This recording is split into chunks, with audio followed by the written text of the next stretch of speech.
Imana kuri uyu munsi mwiza iduhaye. Imana yacu iragahezagirwa, yama iduha ibihe vyiza naho kenshi tutamenya ko ari vyiza, tukarira tukababara, ariko biba ari ibihe vyiza kuko igifise intango cose kigira n'iherezo. Yesu ashimwe. Amen. Na twebwe turi hano, ariko ejo ntituzoba turi hano kuko uwaje wese azogenda. Yesu ashimwe.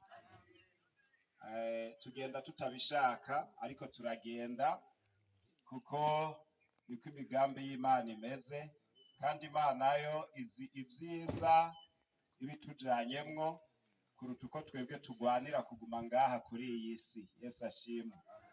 Iminsi yose tumara ku isi, hamwe turanezerwa, ahandi tukababara, ahandi tukibaza ibintu vyinshi, ariko Imana yacu iguma ari nziza kandi yama idufitiye imigambi myiza. Yesu ashimwe.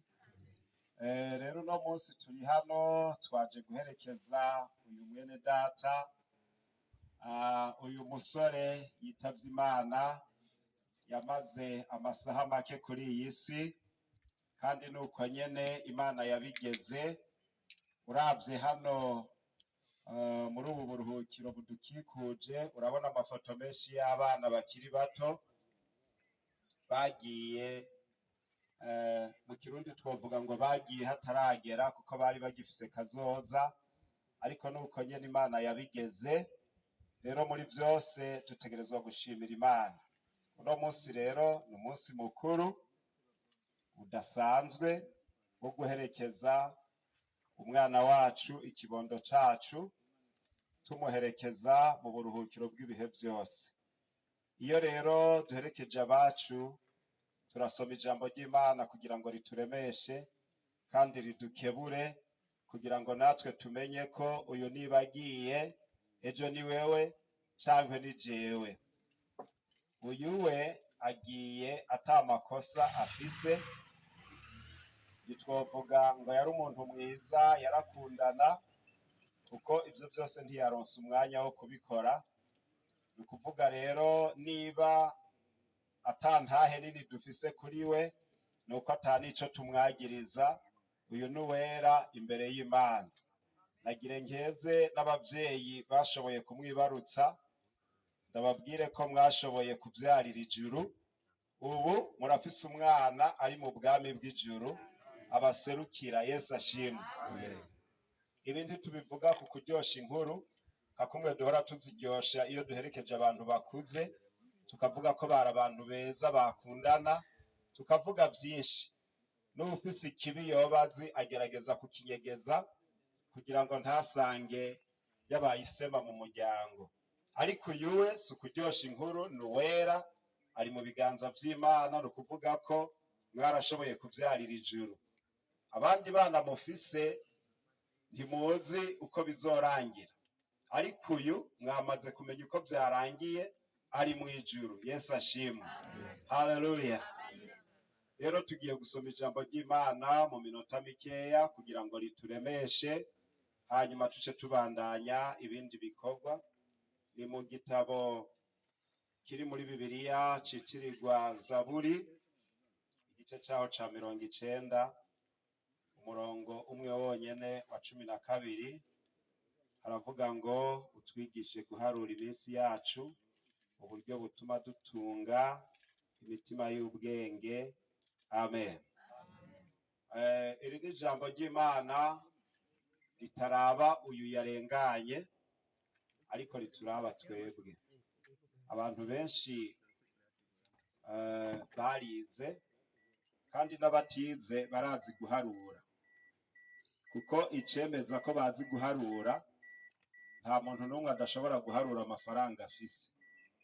N'impumyi iyo imaze gusaba amafaranga akaba menshi, hari igihe twahora tuja kubavunjisha ko amafaranga mato mato tuyakeneye, kuko kenshi ukunda gusanga bafise amafaranga mato mato. Aba yagavye kugira ngo ntumwibe, ntumuhe inoti itariyo. Ni ukuvuga ko naho aba ari impumyi arazi guharura. Inoti ayifashe aramenya ko ari iy'ijana, aramenya ko ari iya 5 akoresheje intoki. ikingorongoro agifashe ntushobora kumuhenda, aramenya ko ari ic'ijana cyangwa ca 10 cyangwa ca 5, arabimenya akoresheje intoke. Yesu ashimwe. Abo rero barazi guharura, ntibisaba kurinda guca ku ishuri. Abaciye ku ishuri bo baba bafise akabirya, kuko bashobora guharura bagashobora no kuvyandika. Imana yacu nishimwe. Uyu rero umwanditsi w'igitabo ca Zaburi yari umuntu nawe azi ubwenge, yagerageje gukoresha ibiharuro. Usomye mu mirongo yo haruguru tutarinze gusoma, haravuga ngo umwana w'umuntu azogira imyaka 70. Icyo ni igiharuro rero. No munsi turiko twiga ibiharuro. Umwana w'umuntu azogira imyaka 70. Bibiliya ku mirongo yo hepfo ikavuga ngo uwuzoramba, babandi bavuga ngo bava mu biti binoga, azokwiza imyaka 80. Imana yacu nishimwe. Haleluya. Ndazi ko turi hano dufise imigambi myinshi. Uvuye hano avuze ko apanze, kandi aho yari apanze bagiye baramufata nabi. Nibaza ko yoba amaze kugira konte yo kuziganya kugira ngo azoronke inzu yiwe. Imana yacu nishimwe, kuko gupanga birababaza. Ico ni igiharuro ashobora gukora, akavuga ati nzobika amafaranga ya naya mu myaka iyi n'iyi, hanyuma nzoronka inzu. Mugabe ikindi giharuro c'Imana naco turiko turiga kivuga ngo umuntu azomara imyaka 70 niyaramba ni 80. Ushobora kumpinyuza ukavuga uti mu miryango iwacu hariho ufise 90, hariho ufise 100. Nivyo, ubu ari muri bonisi, yararengeje imyaka itegekanijwe n'amategeko y'Imana, ari mu nyongera. Ariko kandi naho mubishima ngo amaze imyaka 100, uzogende muganire nimba ari uwiwanyu, umubaze noneho muri iyo myaka afise imigambi afise, uze wumve imigambi azokubwira. Uzosanga akubwira ngo abuzukuru banje ntibaherutse kunzanira agasukari, abuzukuru banje ntibakiza kumvomera amazi, abuzukuru banje ntibanjana mu misa, simperutse kubona padiri. Ibintu nk'ivyo nivyo avuga, kuko nta yindi migambi afise, ari mu minsi y'inyongera. Imana yacu nishimwe. Naho bamugurira ikirato ciza kivuye mu Bushinwa canke kivuye mu Butaliyano, niho hava ibirato vyiza ukakimuzanira, ivyo ntaco bimubwiye. Naho bamugurira ikoti nziza, ivyo ntaco bimubwiye, kuko iminsi yiwe yararenze, asigaye ariho gusa arindiriye ubugombe bw'Imana. Mugabo nta terambere, nta migambi aba agifise. Imana yacu nishimwe. Nico gituma muri leta habaho gukukuruka, bakavuga bati umuntu arengeje imyaka 60 nta mwimbu azozana muri kino gikorwa. Ivyiza nuko yokukuruka, akagaburirwa nk'umwana, akavuzwa nk'umwana. Imana yacu nishimwe. Kera abantu bagitangura, Imana igishiraho abantu, baramara imyaka 950 na 60 no kuduga. Ariko Imana ibonye ukuntu baramba, iraba inyungu izokura muri uko kuramba, isanga ntayirimwo. Bararamba, bagakora ikibi, bakaroga, bakiba, bakicana, bakagwiza ibibi, Imana igashavura. Hanyuma Imana imaze kubibona iravuga iti umwana w'umuntu ndamugabanije imyaka. Nico gihano Imana yaduhaye. Urumva kuva ku myaka hafi 1000 ukamanuka ukaja ku myaka 70, urumva ko ari igitangaza. Imana yacu nishimwe. Haleluya.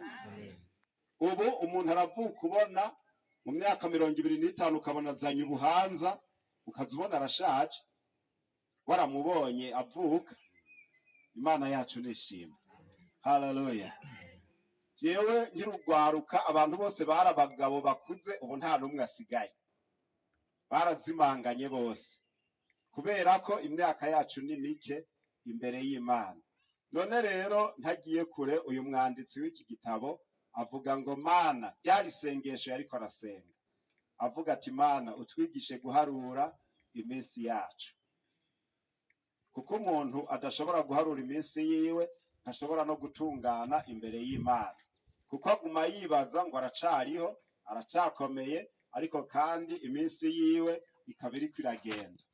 nk'ubu dufatiye ku myaka 70, jewe mfise 56, tugiye mu giharuro uca wumva imyaka nsigaje.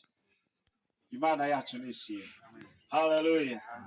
Nawe harura, uriyiza aho wavukiye, urazi imyaka umaze, uca uharura, hanyuma ayo manyama yawe, uko bwishime bwawe, uko kumva ko uri umutunzi, uko kumva ko ukomeye, uharure.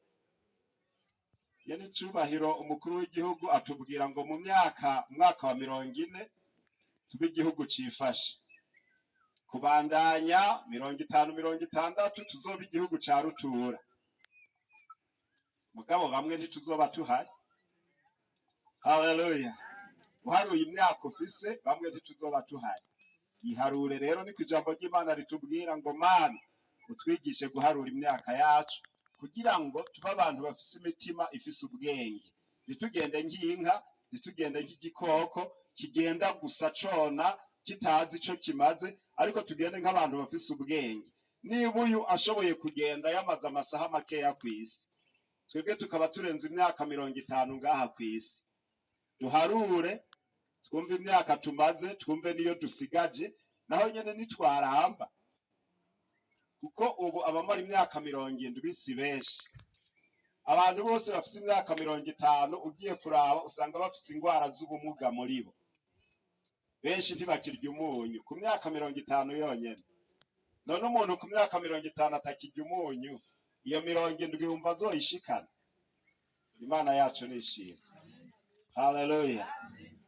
Utwigishe guharura iminsi yacu kugira ngo dutunge imitima y'ubwenge. Niba uno munsi duherekeza abana bato nk'aba, tugira ubwenge bwo kwibaza ati niba abana nk'aba bariko baragenda, jewe ndi hano ngo nkora iki cangwe mariki imbere y'Imana. Imana rero idufashe tubeho dufitiye akamaro Imana, tubeho dutunganye imbere y'Imana, tubeho dufise imitima y'ubwenge. Imana yacu nishimwe. Uyu mwana Imana yaramwakiriye, ari mu biganza vy'Imana, ariko twebwe ijambo ry'Imana riradusaba gutunga imitima y'ubwenge, tubeho dufise ubwenge, tutagenda nk'ibikoko, ariko tugenda nk'abantu bafise ubwenge. Uno munsi duherekeje umwana, ejo tuzoherekeza uwundi, nejo tuzoherekeza uwundi, kuko Imana igenda itwara umwe ku rutonde rwayo, ariko tubeho dufise ubwenge kugira ngo urupfu nigwadodora ku bugingo bwacu, tuze dusangwe imitima yacu ifise ubwenge, kugira ngo tuzogende mu kibanza ciza Imana yateguriye abikunda. Ntituzogende tugiye kwicara muri sentare y'Imana, bintayi dukubite mu gahanga, kuko igihe cacu twagikoresheje nabi, ariko tuzorenguka imbere y'Imana, Imana itwakira, iduha ibibanza vyiza, kuko twayikoreye, ko twabanye neza n'ababanyi, kuko twagiriye neza abantu bose. Imana yacu nishimwe. Ryari ijambo rero narinda bazaniye, tugira imitima y'ubwenge kandi twige guharura imyaka yacu. Niba urenze imyaka 50 urumva ko usigaje mike, cyari igihe ciza cyo gutunganya ubugingo bwawe, ukagiriranira amahoro n'abantu bose. Ariko murazi ko abantu barenze imyaka 50 nibo usanga bafise imanza muri sentare. Imana yacu nishimwe. Sindaguciye intege wewe ufise y'urubanza, ariko nagira ndakubwire ngo naho uburana imigambi yawe usigaje kuri iyi si ni mike, kuko Imana ivuga ngo ni imyaka 70 niwinanata ni 80, kandi 80 nayo niwayishikana uzoba watanguye kwibagira amajambo wavuze muri sentare. Niwasubirayo uzovuga yatariyo kandi ucutsindwa, kuko muri sentare uravuga bakandika, sentare igasasa umunsi wa mbere. Umunsi uzogaruka ubwa kabiri uzoza kuvuga ibinyuranye n'ivyo wavuze ubwa mbere, kuko imyaka yawe yararenze yo kuba kuri iyi si, kandi uzoca utsindwa, baca bakwagiriza ko wivuguruje kuvyo wavuze ubwa mbere. Imana yacu nishimwe. Rero duharure iminsi yacu, abarenze imyaka 50 bose mwige kubana amahoro n'abantu bose, kuko nta migambi musigaje ngaha kuri iyi si. Haleluya. Mubane n'abantu amahoro, ntimupfa amaparasera n'amatongo, kuko mwebwe nta mwanya musigaje w'ivyo, umwanya wararengaye. rero nagira ndabahamagarire gukorera Imana no kuyubaha no kugira urukundo ku bantu bose, kugira ngo nitwarengutswa imbere y'Imana tuze turenguke tudafise ubwoba, tuvuga tuti mwami turaje, twaragukoreye, nutwakire. Ariko nimba turiko turivundagaza mu vy'iyi si bitagira akamaro, umunsi umwe uru rupfu rutwara n'abana rutagira imbabazi, natwe umunsi umwe ruzoza rudutware, kandi tuzokwisanga turi imbere y'Imana, hanyuma intahe y'Imana idukubite mu gahanga. Imbere rero yuko ivyo vyose biba, n'uyu yatwaye kwari kugira ngo tuze hano twumve ijambo ry'Imana, kuko hariho abandi bataja no gusenga. Ariko iyo umuntu apfuye bakamuherekeza, natwe tuca tuza ngo tubabwire ijambo ry'Imana. Imana ikwigishe guharura iminsi yawe, umenye ko hariho igihe cashinzwe kitarenga udashobora kurenza uri muri iyi si y'abariho. Imana yacu nidufashe cyane. Harura rero, warize urazi guharura, uharure. Iyo wasanga usigaje imyaka mike idashikana 20, utangure guharura, urabe ibikorwa wakoze kuvuka, ubishire ku murongo. Ni wasanga hariho ivyo guteranya n'Imana, utunganye hakiri kare, kugira ngo nitwaza kuguherekeza tuze tuguherekeze tugushingira intahe, kandi Imana yakwakiriye, ntituzoze kukubeshera ngo wari umuntu mwiza ariko Imana itigeze kwakira. Imana yacu niduhezagire twese. Reka dusenge Imana. Mwami wacu Yesu Kristo, turi imbere yawe, turagushima kuri Imana yacu, turagushima kuri Imana ufise ibanga rihambaye watunyegeje, tudashobora kumenya iminsi dusigaje kuri iyi si. Ariko iri jambo ryawe ritubwiye ngo duharure iminsi y'ukubaho kwacu, kugira ngo dutunge imitima y'ubwenge. None Mwami, nudushoboze guharura igihe dusigaje, uduhe gutunganya ubugingo bwacu, kuko igituma utwara bamwe muri twebwe ni ukugira ngo natwe twikebuke, dutunganye ingeso zacu, dutunganye imitima yacu, kugira ngo natwe nitwashikirwa tuzosangwe tutagira umugayo imbere y'inyonga zawe. Mwami, hezagira aba bantu bose bumvise iri jambo ryawe, ribahe kwisuzuma no kwikebuka, kugira ngo umwe wese niyarenguka imbere yawe azosangwe atagira umugayo. Urakoze kuri umwizigirwa, turagushimiye kubw'iki gikorwa wakoze. Hezagira bano bavyeyi b'uyu mwana, hezagira imiryango n'inshuti z'amaraso za hafi, hezagira natwe ishengero, uturemeshe kandi utwirure, kandi uduhe umutima wo guca bugufi, kugira ngo natwe nitwarenguka uzutwakire. Urakoze, turagushimiye, utugirire neza nk'Imana, uduhe gutunganya ubugingo bwacu, kugira ngo tubane amahoro n'abantu bose. Urakoze kuri umwizigirwa, turagushimiye kuri iri jambo ugiye kurishitsa mu bugingo bw'umwe wese, rikamuha kwirimbura no kuguhanga amaso. Urakoze kuvyumvise, natwe dusenze gutyo mu izina rya Yesu Kristo umwami wacu, amen.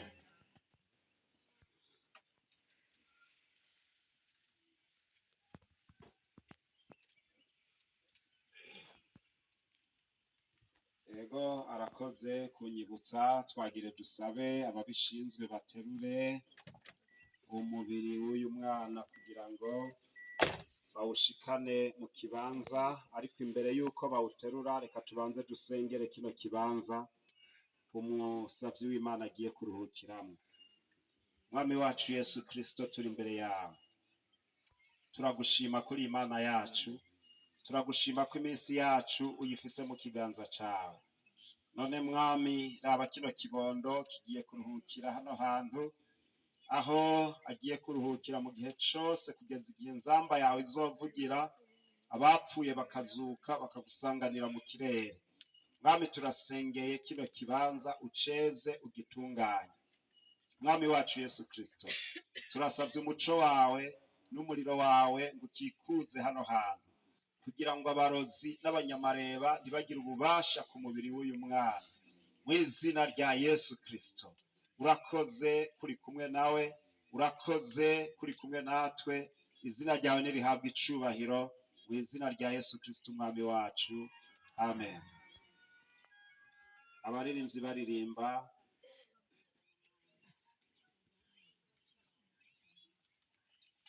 Abera